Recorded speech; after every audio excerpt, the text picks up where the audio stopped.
Thank you for joining me again today on this Daily Life Connection video as we continue to explore who God is and what difference that makes in our lives.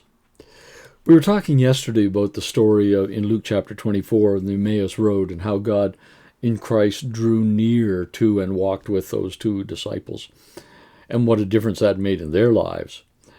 Today I want to branch off from that story as well, and we look at who they were. We don't know exactly how they fit in the whole story or when they began to follow Jesus or any of that. But at that moment, they were doubters. They had given up hope. They had given up faith. Said they thought that Christ was going to be the Messiah, but obviously he wasn't because it didn't end the way they thought it should. And so, they are walking in confusion and doubt and turmoil.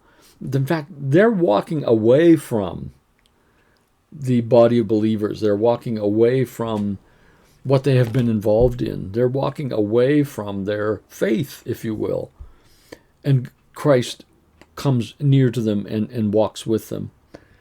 Today, I just want to talk a little bit about the God of the doubter. God is not put off by our questions and our doubts and our uncertainties. I think sometimes Christians seem driven to be certain and to be sure and not to allow any cracks in their faith or their understanding of who God is or their theology. What a shame that is, because it's a misunderstanding of who God is. We think we have to, in order to have his favor, we have to get everything just right. And here's a wonderful story that reminds us we don't. We don't. Of course, we want to know in accuracy who he is and what he teaches. But the reality is none of us ever get it perfectly. And then let's look at John chapter 21 for a minute. Here's one of his disciples, Thomas, who has been with him for 3 years, personally, day in, day out, with Jesus himself. But we find him saying, I don't believe this. I don't believe he's alive. So what does Jesus do? Get rid of him? Ignore him? No. Jesus comes in the room and says, Thomas, let me give you some proof that I'm alive. He's the God of the doubter too, not just the God of the one with strong and mighty faith. He's the God of the one who doubts. He's the God of the one who questions. He's the God of the one who is on a journey, and sometimes it seems dark and sometimes it seems you're wandering around and can't find your way. He's the God of those people too.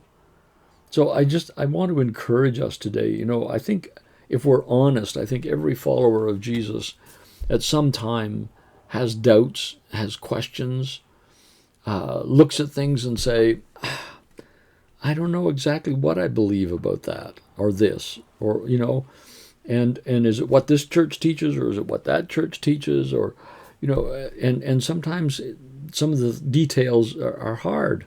And, for these people, these were big details. Believing whether he was the Christ or not, believing whether he had risen from the dead or not. Those aren't what we would consider minor doctrinal issues. Those are major ones.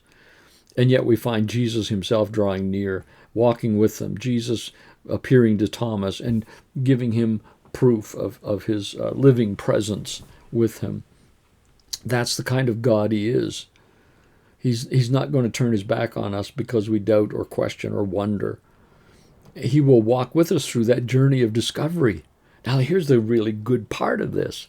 The disciples on the Emmaus Road, when he sat down to bread with them and broke bread with them and prayed, it's Jesus. He led them to a deeper understanding of who he was. To Thomas, I'm not sure about this. You guys think you saw him, but unless I see him personally and touch him, I just don't believe this stuff. It's Jesus. That's the kind of God he is. He doesn't chastise us for our doubts. He doesn't withdraw from us because of our doubts and questions. He almost, it seems, delights in leading us through those times to a deeper, richer faith and relationship with him. So, if you're going through one of those times today, if you're going through one of those struggling times about your faith or some aspect of it, or understanding God, or, Just like, why do these things happen? Why does that? I don't understand this.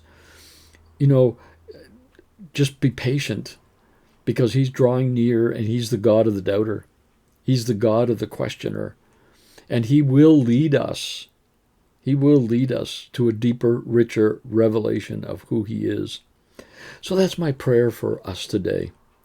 In Ephesians, Paul prays, and he says, I pray that you'll have a spirit of wisdom and revelation in the knowledge of him, knowing who he is. That's my prayer for all of us today, that God will give us wisdom and revelation. That's, the understanding and the personal aha of who he is today, because that's the kind of God he is. He's not just the God of the strong, faithful ones.